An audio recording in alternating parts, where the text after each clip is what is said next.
Cuplikan tadi adalah video di mana gue diundang Asus buat nyobain dua produk laptop baru mereka, yaitu ProArt StudioBook Pro X dan Asus ROG Zephyrus Duo 15. Untuk laptop yang ProArt StudioBook Pro X gue udah pernah bahas di video sebelumnya, kalian bisa cek aja. Dan video ini gue khususin buat si ROG. Gue yakin kalian udah tahu lah ya apa itu ROG, karena siapa sih yang nggak kenal sama ROG? Gue aja pakai produk ROG udah dari beberapa tahun lalu. ROG atau laptop gaming dari Asus ini baru aja keluar versi flagshipnya, yaitu ROG Zephyrus Duo 15. Sesuai sama namanya, ROG Zephyrus Duo 15, Duo di sini tuh menandakan adanya dua layar di laptop tersebut. Jadi ini tuh laptop gaming pertama yang punya dua layar. Dan seperti biasa, keluarga Zephyrus itu adalah laptop gaming Asus yang sengaja dibuat lebih ringkas dan paling premium. Desainnya juga simple tapi tetap elegan. Dan mungkin kalian udah tahu lah ya harga dari laptop ini dari judulnya, yaitu 96 juta untuk paket tertingginya. Tunggu. 96 juta? Emang nih laptop bisa apa aja? Kalau gitu langsung aja gue bahas laptop ini dari sudut pandang content creator. Karena laptop ini tuh nggak cuma didesain untuk gaming doang, tapi juga ditujukan untuk para content creator. Jadi langsung aja.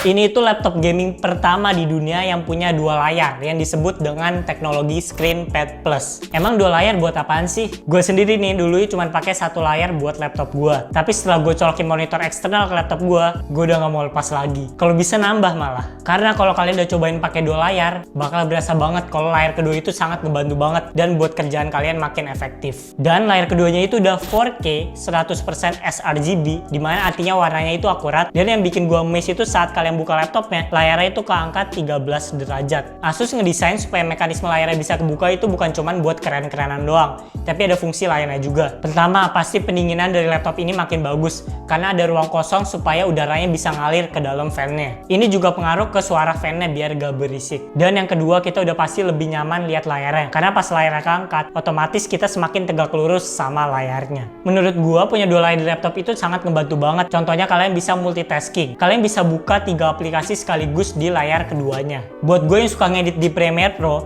layar kedua ini bisa dipakai buat naruh timeline kalian. Jadi kalian bisa preview monitornya lebih luas. Kalian juga bisa naruh color wheel atau panel lainnya di layar keduanya untuk color grading. Kalau bagi kalian yang pengguna DaVinci Resolve, layar keduanya itu bisa berguna buat media pool kalian. Bagi kalian yang streamer, kalian bisa banget gunain layar kedua ini untuk aplikasi stream kalian. Kalian juga bisa baca chat dari stream kalian tanpa ngeganggu layar utamanya. Asus juga udah bekerja sama game developer. Contohnya kalau kalian beli game ini, kalian bakal dapet game Dying Light 2. Dan ScreenPad Plus-nya ini bisa kalian gunain buat lihat inventory, map, dan lain-lain. Dan untuk game lain seperti CSGO, Fortnite, League of Legends, kalian bisa gunain layar keduanya buat lihat skor, item, winning strike, rekomendasi item, dan masih banyak lagi. Laptop ini gak cuma keren di luarnya doang, tapi Asus juga ngasih fitur-fitur di laptop ini. Contohnya GPU Tweak 2 sama Armoury Crate. Di Armoury Crate ini kalian bisa ngatur laptop kalian dari mode silent, performance, turbo, hingga manual.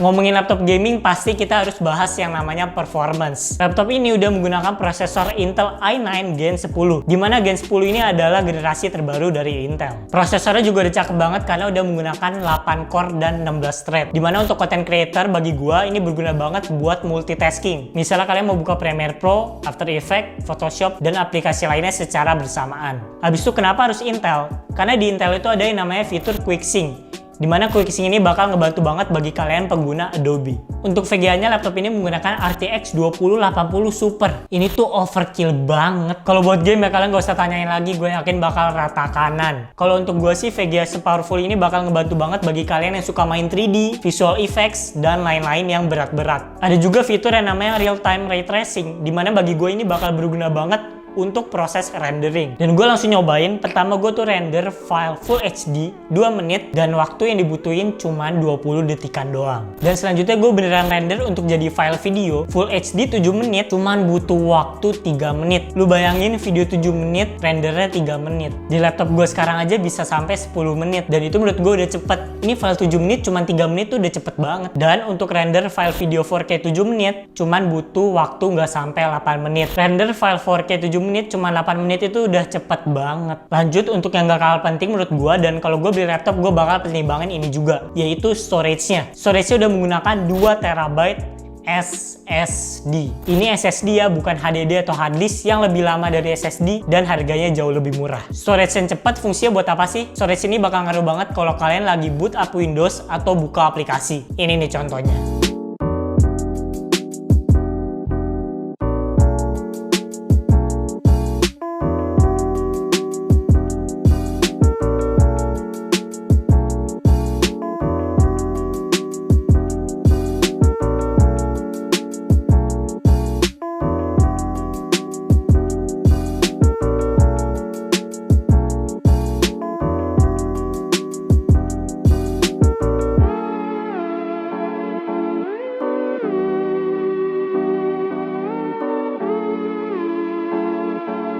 Lanjut untuk RAM-nya menggunakan 32GB DDR4 3200 MHz dan bisa di-upgrade sampai 48GB. Menurut gue sih 32GB udah lebih dari cukup ya, bahkan untuk ngedit file 4K. Tapi kalau emang kalian punya duit lebih ya Asus menyediakan opsi tersebut untuk upgrade.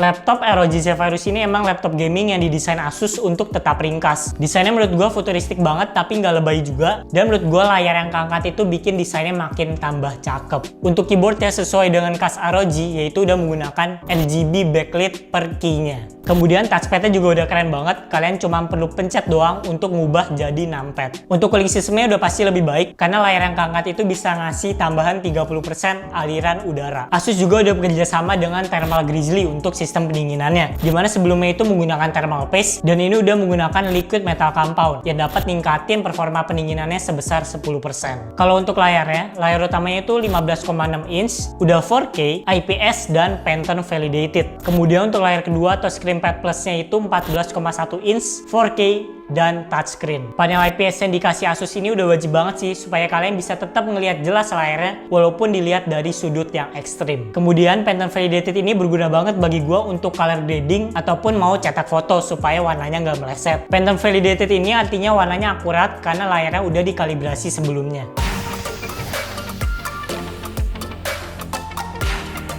Di laptop gaming yang setipis ini menurut gue konektivitasnya udah cukup lengkap, dimana ada Type-C yang didukung Thunderbolt 3, 2 USB 3.2 Gen 1 Type A, DC in, microphone inject, audio jack, dan di belakang ada LAN, USB 3.2 Gen 2 Type A, dan HDMI port. Thunderbolt 3 ini bakal berguna banget bagi kalian untuk transfer data super cepat ataupun bagi kalian yang mau masang monitor eksternal karena resolusinya up to 8K. Dan yang gak kalah penting, laptop ini udah menggunakan Wi-Fi 6 dan Bluetooth 5.0. Dimana ini udah versi yang paling terbaru.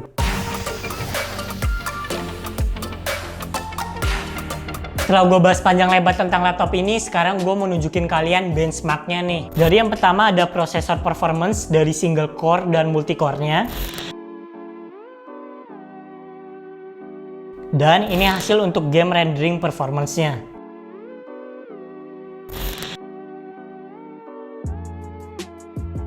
Ini untuk overall usage performance. Yang gak kalah penting, storage performance, karena storage ini sangat berpengaruh juga. Habis itu ada game benchmark, dimana ini udah pasti penting banget buat laptop gaming.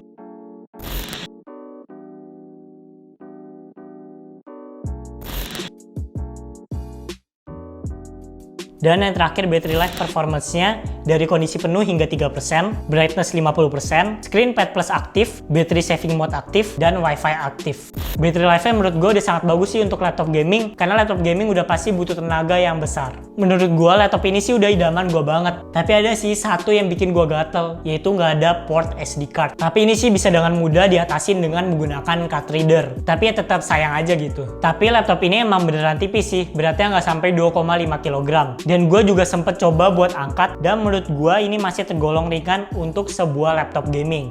Overall laptop ini tuh udah sangat mumpuni buat kalian main game apapun dan pastinya cocok juga buat content creator. Dari harganya 96 juta, gue rasa sih laptop ini ditujukan untuk mereka yang emang butuh laptop ini untuk kerjaan seperti streamer, profesional gamers maupun content creator. Namun Asus gak menutup kemungkinan buat kalian yang pengen beli di luar kebutuhan di atas. Asus juga nyediain paket yang lebih murah kok yang 72 juta yang pakai i7 dan RTX 2070 Super. Gue mau berterima kasih juga buat Asus yang udah ngasih gue kesempatan buat review review produknya. Semoga kedepannya gue bisa bekerja sama lagi dengan Asus dan bisa bawa pulang produknya biar lebih enak. Oke, segitu dulu video kali ini tentang ROG Zephyrus 215. Jangan lupa untuk cek Instagram gue di @kelvinkurniawan07. Kalau kalian suka sama video ini, jangan lupa like, komen di bawah buat ide, saran, atau kritik apapun.